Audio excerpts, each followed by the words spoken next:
Para alguns, um personagem maligno e sem piedade que tenta a humanidade.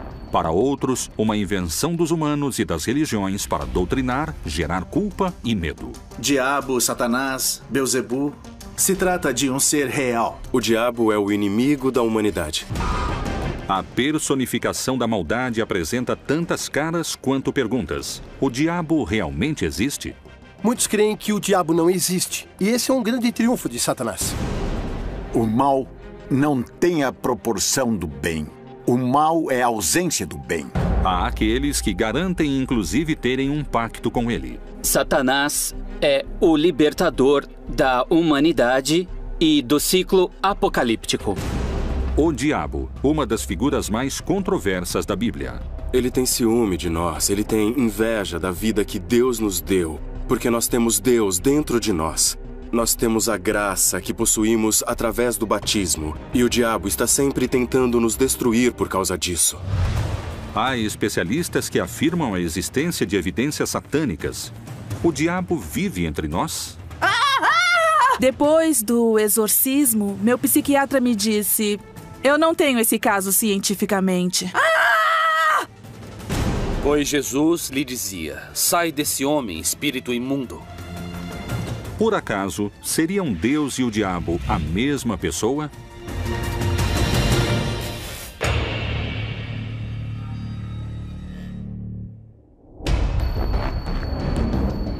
O diabo, a personificação do mal, busca o pior do ser humano para conquistá-lo.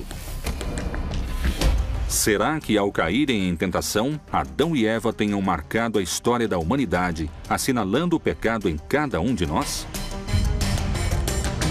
Há muitos que garantem que, desde então, a luta entre o bem e o mal, entre Deus e o diabo, acontece dentro de cada homem e mulher que habita esta terra. O diabo recebe o nome de pai da mentira mais vezes que o diabo falado por Jesus. Jesus disse que o incrível é que ele perverte a verdade, ou seja, que ele corrompe a verdade. Não é que ele não a reconheça, ele a reconhece e procura corrompê-la. Outra de suas características. O diabo pode viver entre os homens ou dentro dos homens. Será que grande parte da humanidade já se encontra sob seu poder? O diabo, sendo um ser pessoal, pode estabelecer uma relação com alguém. Ele, como ser pessoal, pode estabelecer uma relação com alguém. Um pacto com o demônio é uma decisão tomada por um ser humano livre para associar-se de alguma maneira a Satanás ou a algum espírito, algum demônio, algum espírito negativo. Existem parágrafos na Bíblia que sugerem a existência do diabo. A figura de Satanás na Bíblia hebraica tem a ver com o adversário. É um adversário, o inimigo, que pode aparecer. Pode ser uma pessoa. Tem duas visões na literatura judaica posterior. Uma é uma figura sobre-humana ligada ao demoníaco e com o negativo. E outra interpretação também de Maimônides que diz que Satanás é o anjo da morte e a tendência ao mal do ser humano. Evidentemente, Deus não pode ignorar a possibilidade de que a liberdade incluiria uma oposição à sua vontade. Alguns textos bíblicos são muito precisos com respeito à menção do diabo. Chegando o dia que os filhos de Deus vieram apresentar-se perante o Senhor, veio também Satanás entre eles. O Senhor perguntou a Satanás: de onde vens? E Satanás respondeu ao Senhor: de rodear a terra e de passear por ela. Colômbia, Bogotá. O colombiano Sebastián Santeiros Villarreal se apresenta como bruxo, feiticeiro e afirma ter realizado pactos com o diabo. É santeiro, espiritualista, feiticeiro e trabalha com magia negra vodú. Para servir a Satanás, você não precisa ter fé. Para servir a Deus, você precisa ter fé. E a fé não tem argumentos dialéticos porque simplesmente se crê ou não se crê. Com Satanás, não. Porque quando você pede a Satanás, tudo o que se pede a Satanás ele te dá. Para fazer um grande ritual para Satanás, eu acendo uma vela vermelha, que significa a luz que o mesmo nos transmite. No altar, temos uma das colaboradoras ou colaboradores dele, porque é um anjo que é a Santa Morte. ela trabalha para Deus e trabalha para Satanás. Se Deus lhe dá uma ordem, ela cumpre. E se Satanás lhe dá uma ordem, ela cumpre. Tenho que ter os ornamentos ou hábitos correspondentes. E a água? A água eu jogo por todo o altar porque é uma simbologia, é limpeza. Então eu faço uma oração que eu leio na Bíblia satânica. Eu invoco a presença de Satanás, invoco a presença de alguns de seus servidores em espírito. E em algumas ocasiões eu o vejo ou ele me incorpora. Depois de cair em transe, eu volto ao normal e começo a executar durante a semana aquilo que ele me ordenou. E não se discute, se cumpre. Como existe a possibilidade de estabelecer uma relação com o ser humano, podemos nos abrir para estabelecermos um contato com Satanás. É triste, é dramático, é incrível, mas é possível. O diabo é invocado de diferentes maneiras, segundo a situação. Se uma pessoa está em perigo, ela pode invocá-lo. Se uma pessoa está contente, o invoca. Se está em um momento de agonia, o invoca. Se quiser fazer um pacto com Satanás, se quiser fazer um pacto com o que chamam de maligno, ele a escuta e vem ao seu socorro. Eu creio que o satanismo está te desviando do assunto. Por que adorar a Deus indiretamente se pode adorá-lo diretamente? Não é necessário ir pela via negativa. Posso ir pela via positiva. Deus é misericórdia, compaixão, bondade. Por isso eu não preciso adorar o lado escuro disso.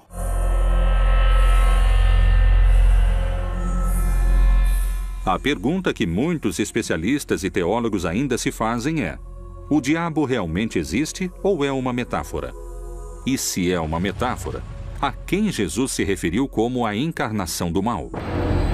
No livro de Jó chama Satanás, ou diabo, que quer dizer o adversário, o enganador, e é entendido na interpretação, sobretudo dos padres da igreja cristã, como um arcanjo que fora criado de maneira perfeita, um arcanjo iluminado que, apesar disso, assim como Adão o faria, deixa de amar a Deus por amar mais a si mesmo, caindo no orgulho e na rebeldia, e dessa maneira se separando de Deus. Na Bíblia vemos uma mensagem de Jesus: não te acuses a ti mesmo.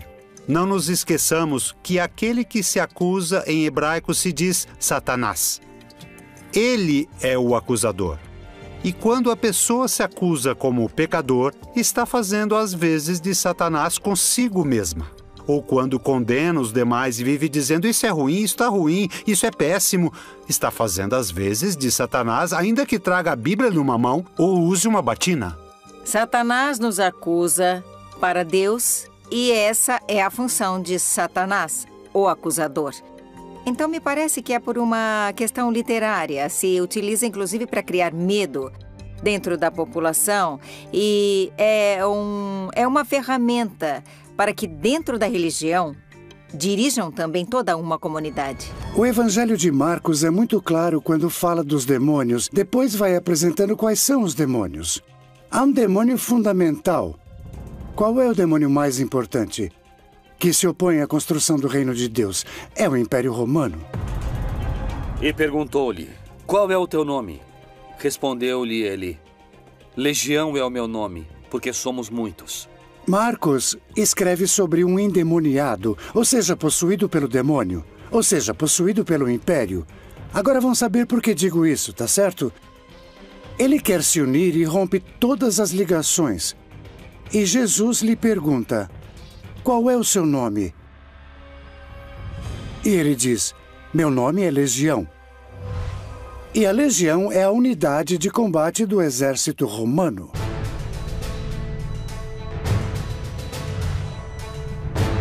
São muitos os que asseguram que o diabo existe e que, inclusive, se encontra mais perto do que alguns creem.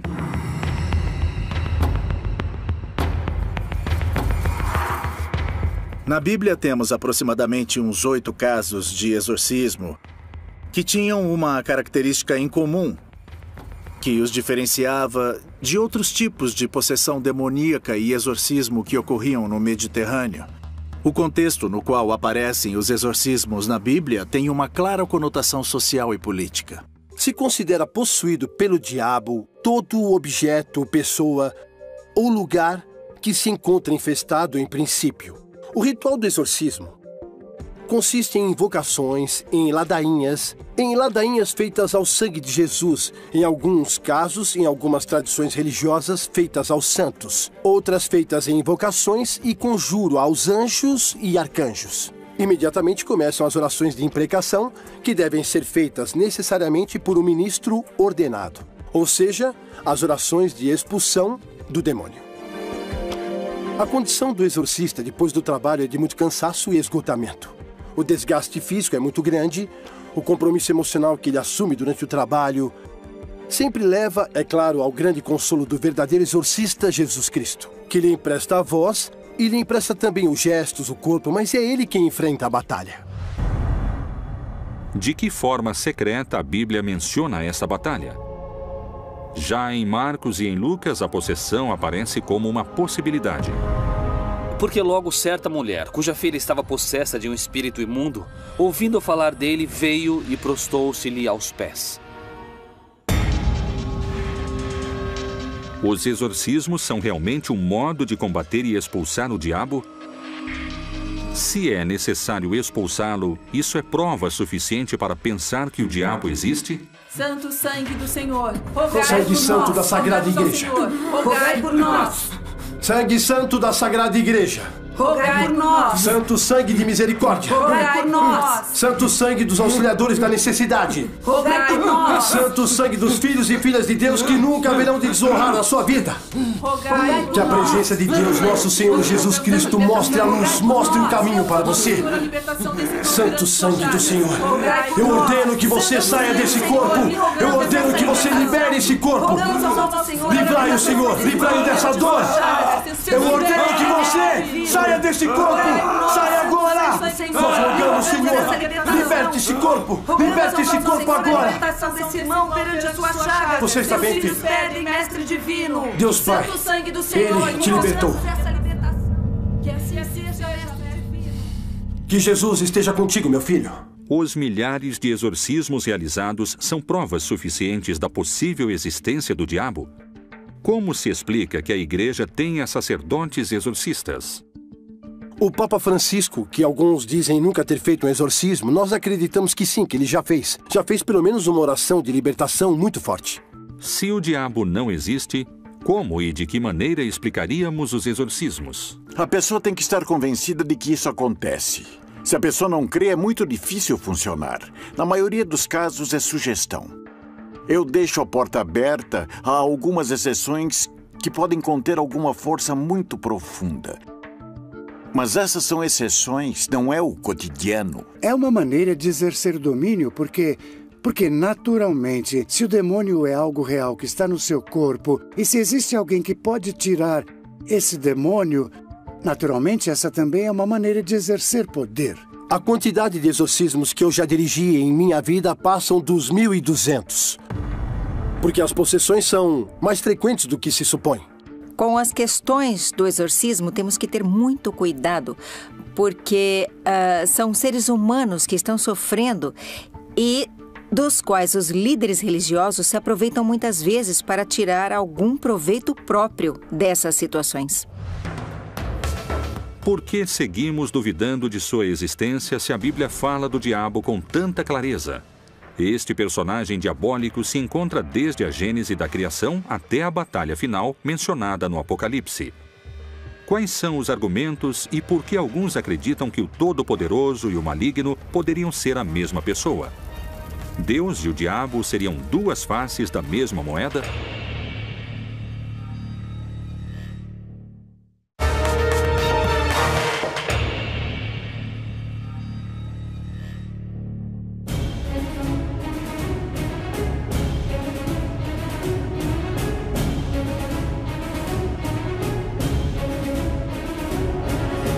Há milênios, duas opiniões se enfrentam. Uma tenta mostrar que o diabo não existe, e a outra que é um ser real e o principal adversário de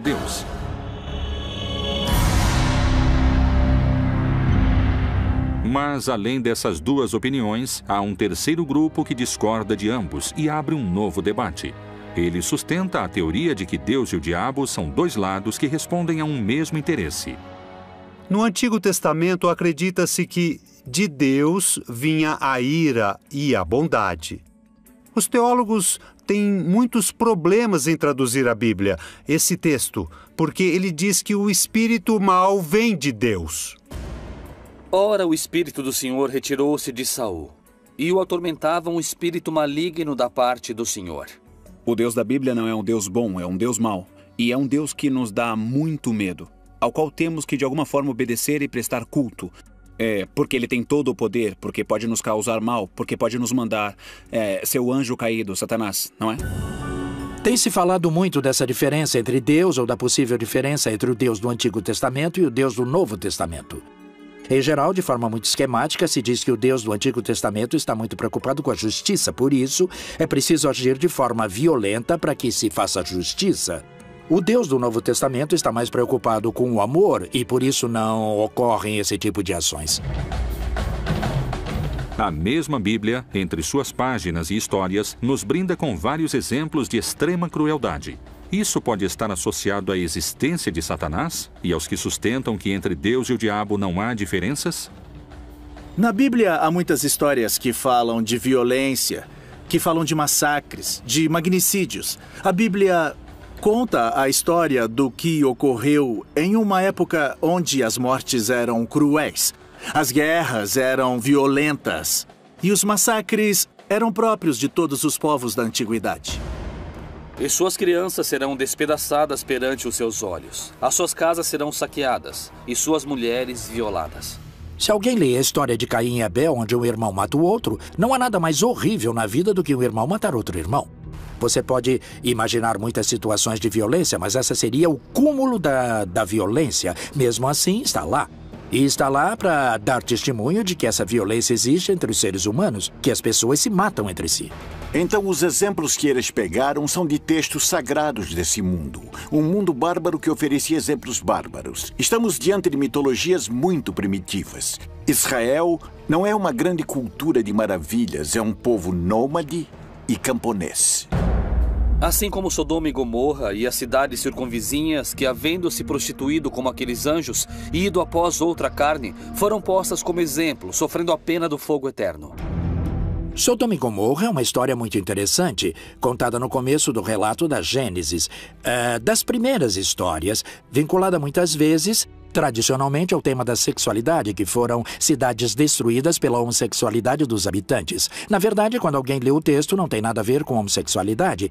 É uma condenação pela falta de hospitalidade. A hospitalidade era uma lei fundamental na antiguidade, especialmente porque as pessoas iam de um lugar para o outro nessa faixa de caminho desértico e se alguém não o recebia, você realmente corria risco de vida. Então estes povos rompem com essa lei sagrada. Não acolhem aos anjos como hóspedes. Querem abusar deles. E aqui o problema não é a questão homossexual, é o abuso. Isso é o que é castigado neste mito. São castigados com fogo, chuva de enxofre e fogo sobre esses povos que são destruídos, aniquilados da face da terra.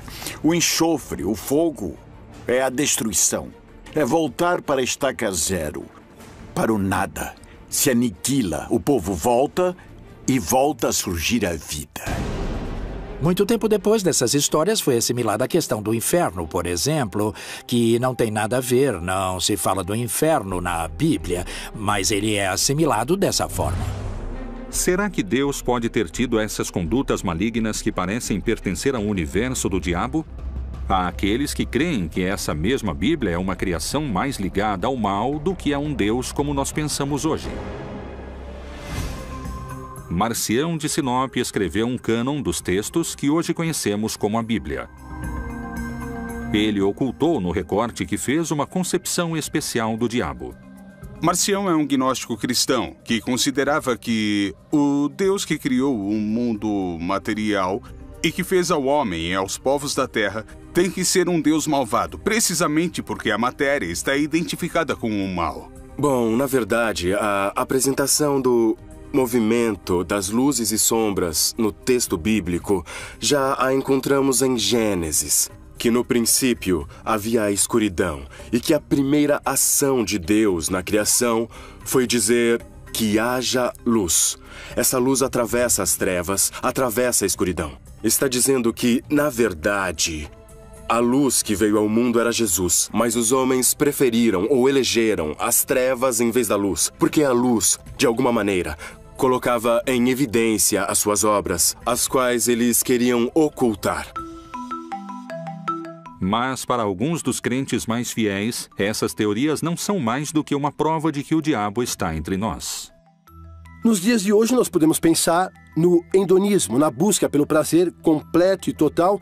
Isso tudo sem visar a transcendência, a vida, a verdade tomada como útil. Tudo isso são tentações do diabo, presentes não somente no privado e particular, mas também na vida pública. Porque a influência pública do diabo quer que se demore o nosso, o nosso caminho rumo à fraternidade, rumo à união entre os seres humanos. Quando um batizado tem em si a marca de Cristo e vive ou tenta viver em graça, não pode ser invadido pela força que se opõe a Cristo. Cristo já venceu o demônio. Então, a princípio, somente uma pessoa não batizada pode estabelecer uma relação pessoal com o demônio. Vamos começar agora. Paula esteve internada pelos últimos 10 anos de sua vida com o diagnóstico de esquizofrenia. Eu escutava vozes e via coisas, sabe? As vozes me diziam o tempo todo, mate-se, corte-se. Pelo sangue de Jesus eu te liberto! Eu ordeno que deixe esse corpo agora! Pelo sangue de Jesus! Eu tinha um rosário, sabe? Que eles dão no hospital. E com o rosário da cruz, sabe? Com a parte de baixo, que é feita de plástico, que eu me cortava com esse plástico. Busca o Senhor! Bom, depois eu via muitas sombras e sempre via homens. A possessão diabólica não tem nada a ver com a bondade ou maldade moral. Quer dizer, o endemoniado é uma pessoa enferma. Muitos creem que o diabo não existe, e esse é um grande triunfo de Satanás, então temos muitíssimo trabalho. Será que realmente o diabo está entre nós e não sabemos? Será que Deus e o diabo são uma mesma criação? Estaremos vivendo 7 anos de tribulações que antecedem o Apocalipse? E se estiverem recrutando cada vez mais soldados para essa batalha final de que alguns denominam o exército do diabo?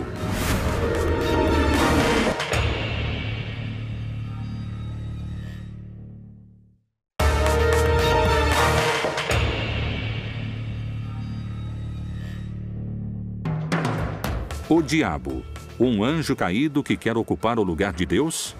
Como ele poderia alcançar seu objetivo? Quais são as evidências e posturas que asseguram que o diabo teria criado seu próprio exército? Eu acredito que o diabo somos nós mesmos. O diabo é a maldade que encarna na gente. O diabo é uma configuração que pode ter expressões muito claras, um personagem nefasto da humanidade. O diabo engloba muitos. Não se trata de um só, já que são muitos, milhares de milhares, visto que era um arcanjo, um anjo superior, que seria Lúcifer com todos seus seguidores que acabaram condenados. Alguns levam sua teoria mais além e creem que o diabo preparou um exército e está escondido esperando o começo dessa batalha final. Com esse exército maligno, o Agramon representa um demônio maior, que é o demônio do medo. Existem demônios menores que, por sua vez, os servem. São demônios intercessores. Não esqueçamos que a corte satânica tem a sua hierarquia. E não é que eles perderam a hierarquia que conservavam no céu. Ou seja, entre os demônios há os querubins, os serafins, as potestades, cada um com seu grau de maldade. Podemos mencionar também Adriel, que é o demônio da morte, o demônio da lua, o demônio da noite. Adriel, para nós, como esse demônio terrível, o da morte, está representado em Hitler. Ele trouxe o inferno para a Terra, mostrando os setores do inferno. Mas onde? Os campos de concentração são um exemplo muito claro de que essa destruição havia sido inspirada por alguém. Hitler encarna o pior da condição humana. Mas dizer isso, às vezes, é tirar a responsabilidade dos seres humanos. Temos a capacidade de escolher entre, como diz no livro de Deuteronômio, eis que ponho diante de ti A vida ou a morte, a bênção ou a maldição. Escolhe a vida para que vivas. O céu e a terra tomam hoje por testemunhas contra ti, de que te pus diante de ti a vida e a morte, a bênção e a maldição. Escolhe, pois, a vida, para que vivas tu e a tua descendência. A pessoa tem que escolher para qual caminho quer direcionar sua vida. Se está trabalhando pela justiça, pela paz, pela compreensão, ou o oposto, pelo ódio, pela violência, pela maldade. Eu acho que, às vezes, nas histórias você tem que tomar decisões. Mas os demônios mencionados na Bíblia também levaram os especialistas a darem explicações diferentes. Bem como algumas mulheres que haviam sido curadas de espíritos malignos e de enfermidades, Maria, chamada Madalena, da qual tinham saído 7 demônios. Lucas nos diz que Jesus expulsou 7 demônios. É o dado que nos dá o Evangelho de Lucas. Então isso quer dizer que 7, na simbologia semítica, é a plenitude. Aqui falamos de demônios, ou seja, desfeito. Quando ela encontra Jesus, está fora do eixo. Não se sabe quem é essa mulher. Muito bem, quem são os demônios? Os demônios são os obstáculos que se opõem a um determinado tipo de projeto. Maria Madalena é uma militante do projeto do Reino de Deus, que naturalmente, para ser uma militante completa do Reino de Deus, ela deve enfrentar obstáculos muito fortes. Ela vai ser perseguida, por isso também vai duvidar, vai ter medo, não é? Como todos nós. Então, Jesus lhe tira esses medos, lhe tira esses obstáculos. É a libertação, de alguma maneira, de uma situação de marginalidade que ela tinha como resquício. Nós sabemos que estava fora de seu juízo e, de nenhuma maneira, se pode relacionar com o fato de Maria ser prostituta ou que havia sido amante de Jesus. Nenhuma dessas coisas. Não quer dizer que foi uma mulher ultra pecadora ou ultra libertina. O endemoniado é uma pessoa cuja enfermidade não se conhecia em sua origem e nem a sua cura. Então era uma personagem endemoniada. Esses demônios estão entre nós. Eles não creem em nada também porque as vozes me diziam o tempo todo que não creem nisso, que não creem em nada. A mente é como alguém que nos prende e às vezes nos mata. É como se estivéssemos habitados por muitas vozes, muitas vezes incoerentes. Eu acho que o que hoje chamamos de exorcismo não é mais do que o fenômeno que deixa evidente a multiplicidade, a multiplicação e a fragmentação da nossa personalidade, das muitas vozes que ouvimos. Se existem muitas vozes que nos falam, quais são os indícios ocultos que encontramos na Bíblia para decifrar se estamos perto de uma batalha entre Deus e o diabo? A temida batalha que anuncia o fim dos tempos. O Armagedon é um lugar que existe e que se chama Megido em hebraico, e onde se deram grandes batalhas na antiguidade. E o que é dito no Apocalipse é que ali haverá uma batalha onde o vencedor final é Cristo. Muitos falam que o juízo final será representado por uma batalha entre o anticristo e Deus, o bem. A batalha é constante, é diária. Geralmente encontramos pessoas que não creem, pessoas que não querem o bem, que não creem na vontade de Deus, de maneira que a batalha é permanente. Mas a vitória definitiva vai perseverar com a vinda de Jesus. Nesse tempo, muitos hão de se escandalizar e trair-se uns aos outros, e mutuamente se odiarão. Bom, existe uma batalha e um confronto permanente. O final não é bem no sentido de último, mas final no sentido daquilo que dá significado e sentido às coisas. O juízo que Deus estabelece contra alguns, e que não é uma batalha, ainda que se ache anunciado em todo o Apocalipse uma batalha dos maus, digamos, de Satanás e de seu exército contra Deus, na verdade essa batalha não existe porque Deus não precisa lutar. Mas para que exista uma batalha, deve necessariamente existir 2 grupos. E como alguns creem serem os que chegaram para salvar a humanidade, estão os que creem terem vindo para destruí-la. Satanás aparece na Bíblia com vários nomes e com várias imagens. Nós o conhecemos desde a serpente que aparece em Gênesis, até com os seus outros nomes, o diabo, o demônio, Satanás, Beelzebu, Todas essas seriam indicações de um mesmo personagem do pai da mentira. A luta entre o bem e o mal, entre a tentação e a obediência, entre o pecado e a salvação, é tão antiga quanto a própria vida. Como e desde quando se constrói essa figura do diabo? Por que o mal e o diabólico respondem a tantos nomes?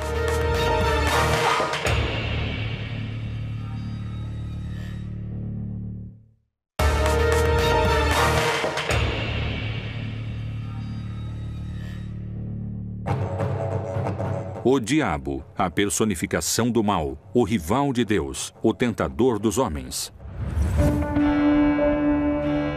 Para muitos cristãos, a tentação é uma porta de entrada para o mal, um caminho direto para o diabo. A última parte do Pai Nosso diz: não nos deixe cair em tentação e livrai-nos do mal. Esse mal pode ser entendido tanto como qualquer situação que seja perigosa para a realização pessoal, como o maligno. Livrai-nos do maligno, livrai-nos do pecado, livrai-nos do demônio, livrai-nos de qualquer situação de perigo para a própria salvação. Então podemos dizer que sim, está presente a súplica de sermos livrados do demônio no Pai Nosso. Na ideia de um Jesus muito divino, com a ideia de um Jesus gnóstico semidivino, as tentações não têm lugar. Para aceitar que Jesus foi tentado, temos que aceitar primeiro que ele foi 100% humano. Portanto, a passagem veio a ser interpretada como as tentações que Jesus enfrentou ao longo de sua vida, mas no terreno onde se dão as tentações, que é na mente. Jesus teve que escolher, por isso passou 40 dias no deserto, entre ser o Messias conforme as profecias de Isaías, desprezado, ignorado, traído e assassinado, ou inclinar-se para a vaidade do reconhecimento mundial e ao arrebatamento do poder e das riquezas. Então, essas tentações são o núcleo que nos mostra se o Messias deve ser glorificado por sua própria força ou se o Messias está disposto a humilhar-se, a negar-se e a morrer por amor aos seres humanos.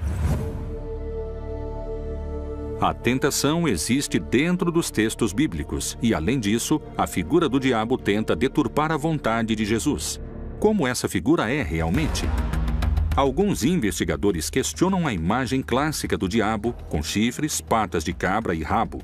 Eles questionam o que nos foi transmitido como figura do mal, porque debatem que essa é uma construção destinada a gerar medo. Há muito do imaginário da cultura popular sobre Satanás, mais do que na teologia e nos textos bíblicos. E somos produtos também de nosso imaginário popular de onde crescemos. Na Bíblia, tanto no Antigo Testamento quanto no Novo Testamento, temos histórias relacionadas com o diabo, com Satanás. No entanto, não encontramos descrições físicas de como ele era. Se ele tinha chifres, se tinha rabo, se tinha um tridente, ou se era vermelho. O que nós sabemos é que ele é uma descrição do mal. Não é bíblico. Nem o purgatório, nem o inferno eterno, nem o céu. O céu para estar perto de Deus, sim.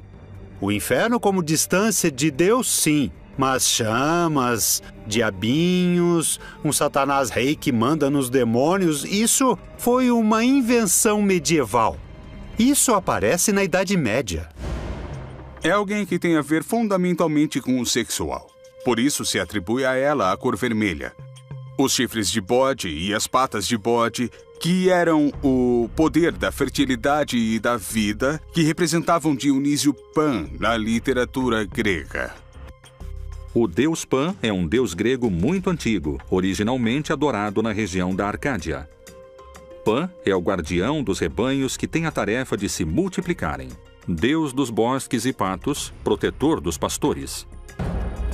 É um produto da casualidade que na Idade Média tenham imposto essa caracterização impressionante e terrível do demônio? Ou talvez haja um mistério importante em torno da figura do diabo esperando para ser desvendado?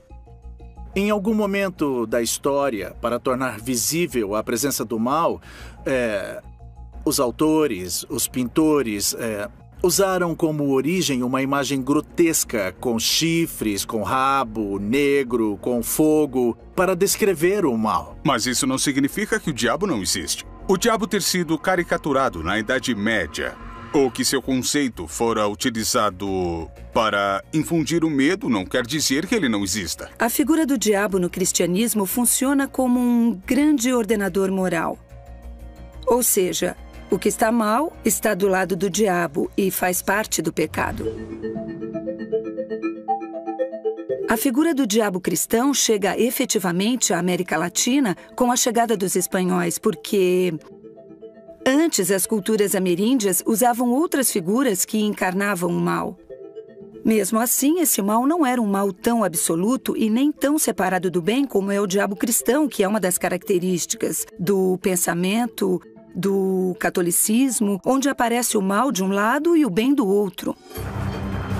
Um único personagem, ainda que, segundo os crentes da Bíblia, seja mencionado de muitas maneiras. Ele recebe o nome de Satanás, Diabo, Lúcifer, Belzebu, Melian, Antiga Serpente, Anjo Caído, Anjo Destronado, o Anjo do Tempo. Mas houve outros nomes. No tempo de Isaías, recebeu um nome. No tempo de Jesus de Nazaré, era o Devorador. No tempo de Josué, era o Destruidor. Eles sempre insultaram Satanás de diferentes maneiras. No Novo Testamento, sim, Jesus e o apóstolo Paulo o mencionam, mas como um adversário, como aquele que está contra o projeto de Deus. Não tanto como uma figura a qual você tem que escolher entre um e outro, porque popularmente se transformou em uma figura. De um lado eu tenho Deus e do outro Satanás. Eu tenho que escolher como se escolhe um time de futebol. Mas não é assim. Não é assim que nós lemos nos relatos bíblicos. A soberania de Deus não se discute, mas existe um personagem, uma maldade que se concentra nesse personagem chamado Satanás, que aparece como símbolo de tudo que se opõe a Deus. Respondeu-lhes ele: eu via Satanás como o raio cair do céu. Especialistas no estudo da Bíblia dão conta de que, em outras passagens do livro sagrado, os nomes que o maligno recebe não têm uma conotação única e nem tão direta. Diabo, Satanás, Lúcifer, todos têm a ver com o seguinte: num projeto como o projeto do Reino de Deus, você tem que enfrentar os obstáculos, e esses obstáculos são denominados com determinados símbolos, não é? Um dos símbolos mais importantes é o de Satanás. Essa poderia ser uma manobra e modo de agir do diabo para ganhar tempo e adeptos à sua figura? O Evangelho de João registra que Jesus o descreveu como um ladrão que trabalha entre os demais que não se dão conta que ele está lá. O trabalho do diabo tem que passar despercebido. Na visão religiosa judaica, só há uma divindade, não há duas: Jeová. E Jeová é o autor do bem e do mal, da saúde e da enfermidade, da alegria e da tristeza. Em outras religiões há deuses do bem e deuses do mal. Qual é o verdadeiro significado da palavra diabo? Havia alguns anjos caídos que não queriam ser anjos. Queriam ser mais do que anjos. E apareceu esse anjo que seria o diabo. Como a ideia é unir, diabo é separar. Daí vem diabo, de diabolo, o que separa. Muitas correntes de pensamento se perguntam se realmente o conceito não é um engano em si mesmo. A resposta a essa teoria poderia mudar o conceito fundamental que a religião tem sobre o bem e o mal. Para muitos sacerdotes e para a principal autoridade da Igreja, o diabo existe em muitas de suas mensagens, e o Papa faz alusões à sua presença entre nós aqui na Terra. Onde o diabo vive? Será que Satanás está perto de nós?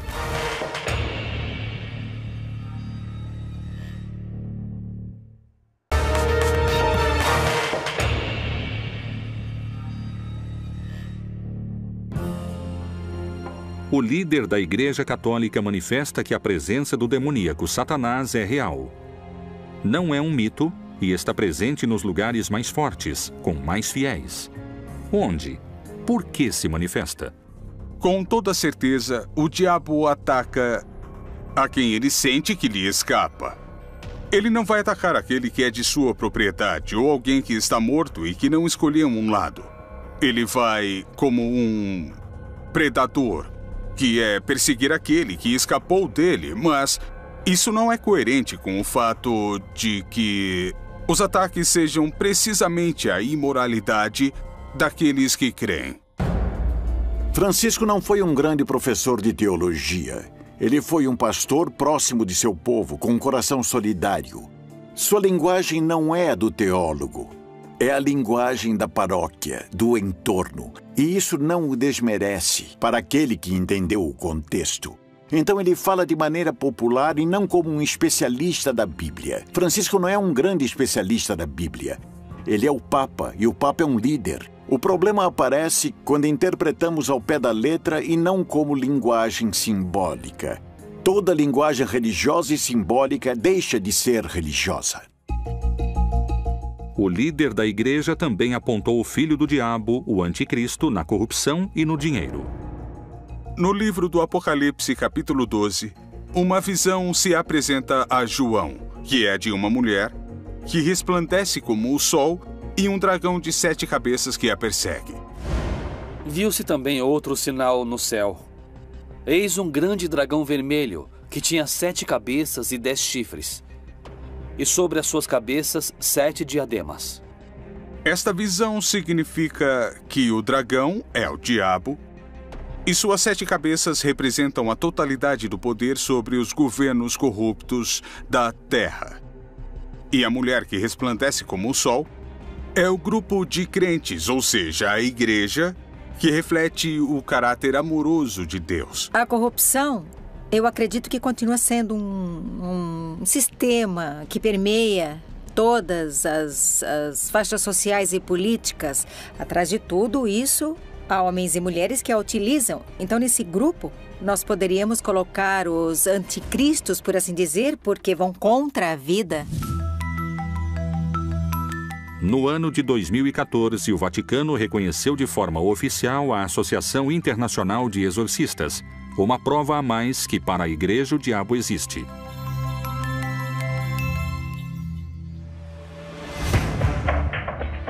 O diabo, para alguns, é uma presença maligna.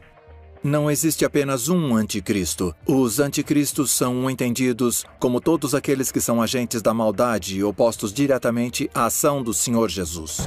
Para outros, é o mesmo Deus. Satanás é a divindade, a contraparte do suposto Deus bom. Para os céticos, o sócio de Deus.